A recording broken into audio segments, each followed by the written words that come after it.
कांग्रेस नेता राहुल गांधी के साथ कुछ भी अच्छा नहीं हो रहा है। मोदी सरकार को घेरने के लिए राहुल गांधी हमले तो खूब कर रहे हैं, लेकिन हर बार उनका दांव उल्टा पड़ जा रहा है और उनकी वजह से कांग्रेस फंस जाती है। इस बार भी सुप्रीम कोर्ट के एक फैसले के बाद राहुल गांधी की रणनीति को लेकर सवाल खड़े हो रहे हैं कि क्या राहुल गांधी जिस मुद्दे को उठा रहे हैं वो सुप्रीम कोर्ट में टिक पाएगा। ऐसा लग रहा है जैसे राहुल गांधी के मुद्दे को सुप्रीम कोर्ट ने एक बार फिर छीन लिया है। दोस्तों, जातिगत आरक्षण पर देश की राजनीति चरम पर है। राहुल गांधी लगातार इस बात पर जोर दे रहे हैं कि जिसकी जितनी हिस्सेदारी उसकी उतनी भागीदारी। राहुल गांधी लोहिया की बात को बार बार दोहरा रहे हैं, लेकिन ये लोहिया को जीते जी तो सम्मान नहीं दे पाए, लेकिन आज राजनीति को प्रभावित करने के लिए उन्हीं के सपने को दोहरा रहे हैं। दर्शकों, राहुल गांधी संसद में चीख चीख कर कह रहे हैं कि देश का बजट बनाने में किसी भी दलित और ओबीसी की हिस्सेदारी नहीं है, लेकिन राहुल गांधी चालाकी से ये नहीं बताते हैं कि इंदिरा गांधी के कैबिनेट से लेकर राजीव गांधी तक के कैबिनेट में दलित और ओबीसी सिर्फ नाम मात्र ही थे। आज वही राहुल गांधी कह रहे हैं कि मोदी सरकार में किसी दलित और अल्पसंख्यकों को जगह नहीं मिल रही है। जो राहुल गांधी ये कह रहे हैं कि जातिगत आरक्षण सरकार को कराना चाहिए, वो राहुल गांधी ये नहीं बता रहे हैं कि जिन राज्यों में इंडी ब्लॉक की सरकारें हैं वो क्या कर रहे हैं। कर्नाटक, तेलंगाना और हिमाचल में कांग्रेस की सरकार है तो वहां किसी भी जातिगत आरक्षण की कोई सुगबुगाहट नहीं है। ये सवाल खड़ा किया है बीजेपी प्रवक्ता सुधांशु त्रिवेदी ने। वो पूछ रहे हैं कि राहुल गांधी कर्नाटक सरकार को क्यों नहीं कह रहे हैं कि जो जातिगत आरक्षण कर्नाटक सरकार द्वारा कराया गया था उसको आज तक पेश नहीं किया गया है। लेकिन राहुल गांधी आज तक चू नहीं किए कि कर्नाटक सरकार ने जातिगत आरक्षण को क्यों नहीं जनता के सामने पेश किया है। लेकिन वो जातिगत आरक्षण को लेकर बीजेपी पर हमला जरूर करते हैं। तो वहीं सुप्रीम कोर्ट ने भी जातिगत आरक्षण वाली राजनीति पर पानी फेर दिया है। कैसे, बताते हैं आपको इस रिपोर्ट में। दरअसल सुप्रीम कोर्ट ने पटना हाई कोर्ट के आदेश पर रोक लगाने से इनकार कर दिया है। इससे पहले पटना हाई कोर्ट ने 20 जून को बिहार सरकार के 65% जाति आरक्षित आरक्षण देने के फैसले को असंवैधानिक मानते हुए रद्द कर दिया था। पटना हाई कोर्ट ने फैसले को नीतीश सरकार ने सुप्रीम कोर्ट में चुनौती दी थी, लेकिन फिलहाल उसे कोई राहत नहीं मिली है। हालांकि सुप्रीम कोर्ट ने बिहार सरकार की अपील को सुनवाई के लिए मंजूर कर लिया है। दरअसल बिहार सरकार ने शिक्षण संस्थाओं और नौकरियों में आरक्षण को 50% से बढ़ाकर 65% आरक्षण करने का कानूनन 9 नवंबर 2023 को पारित किया था। बिहार सरकार ने पिछले साल जातिगत आरक्षण कराई थी और उसके बाद इसी आधार पर ओबीसी, अत्यंत पिछड़ा वर्ग, दलित और आदिवासियों का आरक्षण बढ़ाकर 65% करने का फैसला किया था, जिसे पटना हाई कोर्ट ने रद्द कर दिया था और अब सुप्रीम कोर्ट ने भी झटका दिया है। वहीं राहुल गांधी के जातिगत जनगणना के मांग पर बीजेपी ने उन्हें घेरा है। बीजेपी ने पूछा है कि जिन राज्यों में कांग्रेस की सरकारें हैं वहां राहुल गांधी जातिगत जनगणना क्यों नहीं करवा रहे हैं। कांग्रेस नेता राहुल गांधी कोशिश तो बहुत करते हैं मोदी सरकार और पीएम मोदी को घेरने की, लेकिन हर बार उनके साथ खेला हो जाता है। हर बार राहुल गांधी अपने ही बिछाए जाल में फंस जाते हैं। राहुल गांधी का जो स्क्रिप्ट राइटर है वैसा स्क्रिप्ट लिख कर देता है जिसे बोलकर राहुल गांधी खुद ही घिर जाते हैं और कांग्रेस को भी मुश्किल में फंसा देते हैं। इस बार के लोकसभा चुनाव में बीजेपी को लेकर झूठे दुष्प्रचार कर कांग्रेस ने कुछ सीटें क्या बढ़ा ली। राहुल गांधी सोचने लगे कि ये सब उनकी वजह से हुआ है, लेकिन सवाल है कि राहुल गांधी तो कांग्रेस के अध्यक्ष भी नहीं है और ना ही वो चुनाव के दौरान थे, तो वो क्रेडिट कैसे ले सकते हैं। 2019 के लोकसभा चुनाव में जब राहुल गांधी अध्यक्ष थे तब कांग्रेस ने विपक्ष का पद पाने लायक भी सीट हासिल नहीं कर पाई थी और राहुल गांधी ने इस्तीफा दे दिया था। उसके बाद सोनिया गांधी और कांग्रेस के नेताओं द्वारा बार बार मनाने के बाद भी राहुल गांधी ने अध्यक्ष बनना ठीक नहीं समझा। लेकिन अब जब मल्लिकार्जुन खड़गे की अध्यक्षता में कांग्रेस की सीटें बढ़ी हैं तो राहुल गांधी खुद क्रेडिट लेने की कोशिश कर रहे हैं और नेता विपक्ष की कुर्सी पर बैठकर बीजेपी को घेरने के लिए हिंदू प्रतीकों का इस्तेमाल कर रहे हैं। लेकिन इस बार राहुल गांधी खुद ही गिर गए हैं। दरअसल लोकसभा में विपक्ष के नेता राहुल गांधी ने बजट पर चर्चा के दौरान सत्ता पक्ष बीजेपी को घेरने के लिए पौराणिक ग्रंथ महाभारत के कुरुक्षेत्र प्रकरण का जिक्र किया। राहुल गांधी ने बीजेपी और प्रधानमंत्री नरेंद्र मोदी की सरकार को घेरने के लिए चक्रव्यूह के रूपकों का उपयोग किया था। इसके जवाब में बीजेपी नेता अनुराग ठाकुर ने कांग्रेस के सांसद शशि थरूर की पुस्तक का सहारा लेकर राहुल गांधी पर खूब निशाने साधे। अनुराग ठाकुर ने शशि थरूर की अंग्रेजी में लिखा उपन्यास द ग्रेट इंडियन नोवेल में कही गई कुछ बातों को पढ़कर सुनाया और कहा कि थरूर ने अपने इस उपन्यास में आधुनिक युग के कौरव के रूप में जिसकी ओर इशारा किया वो कांग्रेस पार्टी है। उन्होंने कहा कि राहुल गांधी पढ़ते नहीं है, इस कारण वो नहीं जानते कि उनके ही सांसद शशि थरूर ने कांग्रेस पार्टी और राहुल गांधी के पूर्वजों के बारे में क्या क्या लिखा है। अनुराग ठाकुर ने कहा कि राहुल गांधी ने संविधान की वो प्रति भी नहीं पढ़ी है जिसे लेकर वो इन दिनों घूम रहे हैं। उसकी भूमिका में भी कांग्रेस पार्टी और राहुल गांधी पूर्वजों की घोर आलोचना की गई है। वहीं खुद पीएम मोदी ने भी अनुराग ठाकुर का समर्थन किया है। पीएम मोदी ने अनुराग ठाकुर के लोकसभा में दिए गए संबोधन को माइक्रो ब्लॉगिंग साइट एक्स पर पोस्ट किया। इसी के साथ ही पीएम मोदी ने कैप्शन में लिखा कि मेरे युवा और ऊर्जा से भरे युवा साथी अनुराग ठाकुर को जरूर सुना जाना चाहिए। उन्होंने तथ्यों को शानदार अंदाज में पेश करते हुए इंडी गठबंधन की गंदी राजनीति को उजागर कर दिया। दरअसल अनुराग ठाकुर ने लोकसभा में राहुल गांधी पर जमकर हमला किया। अनुराग ठाकुर ने महाभारत और अभिमन्यु का जिक्र करते हुए राहुल गांधी पर हमला बोला। अनुराग ठाकुर ने अपनी स्पीच के दौरान उनके चक्रव्यूह वाले तंज पर भी पलटवार किया और खुद कांग्रेस और गांधी परिवार को चक्रव्यूह बता डाला।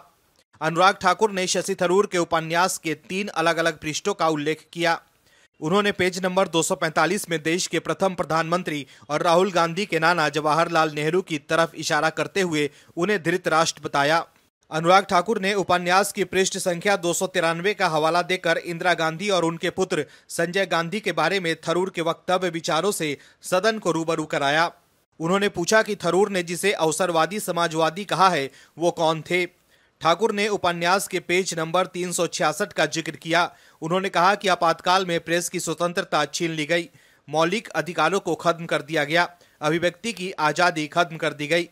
वहीं अनुराग ठाकुर ने पीएम मोदी की तुलना महाभारत के अभिमन्यु से किया। अनुराग ठाकुर ने कहा कि आप जिस अभिमन्यु को घेरने की कोशिश पिछले 22 सालों से कर रहे हैं, गुजरात से लेकर दिल्ली तक आपके योद्धा और आपकी सरकारें निपट गई, लेकिन आप उनको घेर नहीं पाए क्योंकि वो जनता के दिलों में बसते हैं। आज यहाँ 293 अभिमन्यु बैठे हैं। भले ही आपके पास कर्ण जैसे धुरंधर हों, शकुनी जैसे कुटिल रणनीतिकार हों, लेकिन धर्म हमारे साथ है। भले ही आपके पास नारायणी सेना हो, लेकिन स्वयं भगवान कृष्ण हमारे साथ है। तो देखा आपने कैसे अनुराग ठाकुर ने राहुल गांधी को घेर लिया है। कांग्रेस नेता राहुल गांधी कब क्या बोल दें किसी को नहीं पता होता। राहुल गांधी खुद भूल जाते हैं कि पिछली बार उन्होंने क्या कहा था। अब राहुल के एक वीडियो के सहारे बीजेपी ने उन्हें घेरा है। दर्शकों, राहुल गांधी नेता प्रतिपक्ष संख्या बल के सहारे तो हो गए, लेकिन आज भी उनकी राजनीति में पदानुसार आचरण का अभाव झलकता है। आज भी लगता है कि वो बस किसी तरह से सत्ता की चाबी पा लेना चाहते हैं। राहुल गांधी देश की सबसे बड़ी पंचायत में खुलेआम झूठ बोलकर देश का सामाजिक और वैचारिक माहौल खराब करने का कथित तौर पर काम कर रहे हैं। दोस्तों, विरोध तो होता है, वो कई बार समाज की बेहतरी के लिए होता है, तो वहीं कई बार विरोध सिर्फ राजनीतिक स्वार्थ की पूर्ति के लिए होता है। राहुल गांधी का विरोध देखकर भी ऐसा ही लग रहा है कि वो जो विरोध कर रहे हैं वो राजनीतिक स्वार्थ की अमरबेल से निकला हुआ मालूम होता है। राहुल गांधी ने जो भाषण दिया उसको लेकर बीजेपी ने उन्हें बुरी तरह घेर लिया। बीजेपी ने राहुल गांधी का एक वीडियो शेयर कर उन्हें एक्सपोज कर दिया है कि कैसे समय के साथ राहुल गांधी यू टर्न ले लेते हैं। राहुल गांधी का मकसद मोदी सरकार को घेरना है, चाहे इसके लिए उन्हें पलटी मारना हो तो वो इससे भी पीछे नहीं हटते हैं। दरअसल राहुल गांधी अब एक अपने ही वीडियो की वजह से घिर गए हैं। बीजेपी ने वीडियो शेयर कर राहुल गांधी पर करारा हमला बोला है। दरअसल लोकसभा में बजट सेशन के दौरान राहुल गांधी ने इसे 21वीं सदी का चक्रव्यूह करार दिया। राहुल गांधी ने कहा कि इस चक्रव्यूह को देश के 6 लोग कंट्रोल कर समाज के हर वर्ग को फंसाकर मारने में लगे हुए हैं। उन्होंने अपने स्पीच में केंद्र सरकार की नीतियों को जमकर कोसा, लेकिन राहुल गांधी की स्पीच को लेकर बीजेपी नेताओं ने हमला बोला है। बीजेपी प्रवक्ता शहजाद पूनावाला ने राहुल गांधी को पाखंड का चेहरा करार देते हुए अपनी बातों पर कायम नहीं रहने का आरोप लगाया। बीजेपी के राष्ट्रीय प्रवक्ता शहजाद पूनावाला ने कहा कि यदि पाखंड का कोई दूसरा चेहरा होता तो उनका होता। उन्होंने आरोप लगाया कि कोविड काल में राहुल गांधी ने कहा कि बड़े बिजनेस की मदद करो, एमएसएमई की मत करो। आज वो कह रहे हैं कि एमएसएमई की मदद करो, बड़े बिजनेस की नहीं। राहुल गांधी का एक वीडियो शेयर कर शहजाद पूनावाला ने कहा है कि आज राहुल गांधी कहते हैं एमएसएमई की मदद करो, बड़े बिजनेस को नहीं। लेकिन कोविड में कहा कि एमएसएमई को नहीं, बड़े बिजनेस की मदद करो। शहजाद पूनावाला ने जो वीडियो शेयर किया है उसमें राहुल गांधी कह रहे हैं कि बड़े बिजनेस की मदद करो, सिर्फ एमएसएमई की नहीं। इस वीडियो में राहुल गांधी बता रहे हैं कि बड़े बिजनेस और एमएसएमई में लिंक है, क्योंकि ज़्यादातर एमएसएमई जो स्टफ सप्लाई करते हैं बड़े बिजनेसेस को जाती हैं। वहीं मुंबई बीजेपी प्रदेश उपाध्यक्ष हितेश जैन ने कहा कि संसद में राहुल गांधी का भाषण एक विभाजनकारी, अराजकतापूर्ण भाषण था। उनकी बयानबाजी देश की एकता को नष्ट करने के उद्देश्य से सस्ते रोमांच से भरी थी। धन सृजनकर्ताओं और संस्थाओं का मजाक उड़ाना देश की प्रगति के प्रति उनकी घोर उपेक्षा को दर्शाता है। राहुल गांधी उन्हीं संस्थाओं की उपज हैं जिनका वे मजाक उड़ाते हैं। वे केवल अपने लाभ के लिए समाज को विभाजित करना चाहते हैं। उनके भाषण में विश्वसनीय डेटा, ठोस तथ्य और ईमानदार इरादे का अभाव था। ये राजनेता नहीं है, ये किसी भी कीमत पर सत्ता पाने की हताश कोशिश है। राहुल गांधी से एकता की उम्मीद करना बहुत ज़्यादा है। हिंदू धर्म लगातार दुरुपयोग और उसका मजाक उड़ाना उनके चरित्र के अनुरूप है। चक्रव्यूह की बात करें तो भारत राहुल गांधी और उनके पूर्वजों द्वारा बनाए गए एक अक्षमता, भ्रष्टाचार और विभाजनकारी एजेंडे के चक्रव्यूह से मुक्त हो रहा है। तथ्यों से रहित और गाली गलौज से भरा भाषण अप्रासंगिकता की आग में जलने लायक है। दर्शकों, दिल्ली के सीएम अरविंद केजरीवाल की जमानत याचिका फिर से लंबित ही रह गई। बेचारे हर बार इस उम्मीद से आते हैं कि इस बार उनके महंगे वकील उनके लिए कुछ करेंगे, लेकिन हर बार ढाक के वही 3 बात होते हैं। केजरीवाल जेल से बाहर नहीं आ पा रहे हैं क्योंकि सीबीआई एक के बाद एक खुलासा कर रही है, लेकिन सीबीआई के दलीलों से केजरीवाल के वकील अभिषेक मनु सिंघवी को जबरदस्त मिर्ची लग रही है। दर्शकों, कोर्ट में तो गजब ही हो गया है। केजरीवाल के लिए सीबीआई ने एक ऐसे शब्द का इस्तेमाल किया जिसके लिए उन्होंने कभी सोचा भी नहीं था कि वो ऐसा भी सुन सकते हैं। कोर्ट ने साफ तौर पर कह दिया कि भाई, ये किसी भी हाल में ठीक व्यवस्था नहीं है। केजरीवाल को जमानत नहीं मिल सकती है, कथित तौर पर, क्योंकि फैसला तो लंबित ही रह गया। शायद कोर्ट को केजरीवाल के महंगे वकीलों पर भरोसा नहीं रहा होगा कि वो जो कह रहे हैं सच कह रहे हैं। केजरीवाल के वकील किसी भी हाल में ये साबित ही नहीं कर पा रहे हैं कि केजरीवाल एकदम सच बोल रहे हैं। दरअसल सीबीआई ने अरविंद केजरीवाल को दिल्ली आबकारी नीति मामले का सूत्रधार बताया। सीबीआई की ओर से पेश विशेष सरकारी वकील डीपी सिंह ने दिल्ली हाई कोर्ट में दलील दी कि एजेंसी ने केजरीवाल को तभी गिरफ्तार किया जब उनके खिलाफ ठोस सबूत मिलने लगे।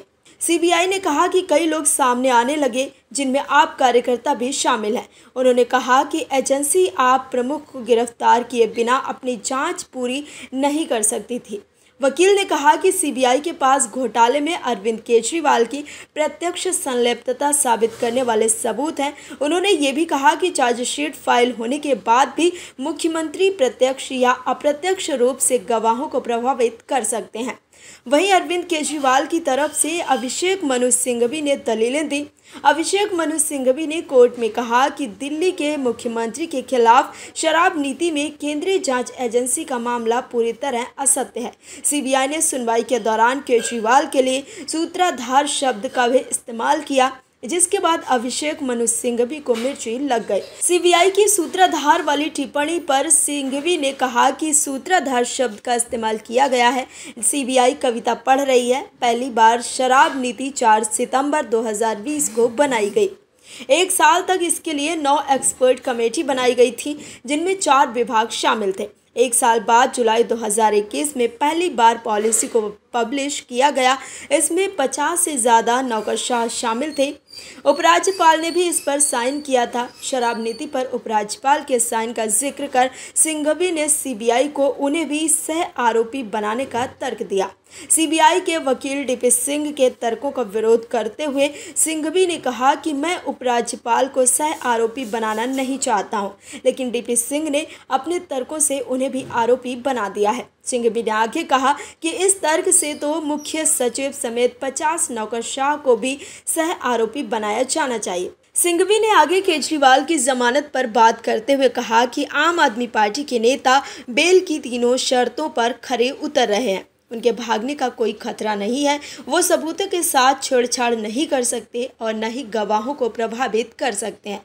सिंघवी ने केजरीवाल की गिरफ्तारी को इंश्योरेंस अरेस्ट बताया और कहा कि उन्हें 3 बार जमानत मिल चुकी है। सीबीआई की गिरफ्तारी के खिलाफ केजरीवाल की जमानत याचिका पर दिल्ली हाई कोर्ट ने फैसला सुरक्षित रख लिया।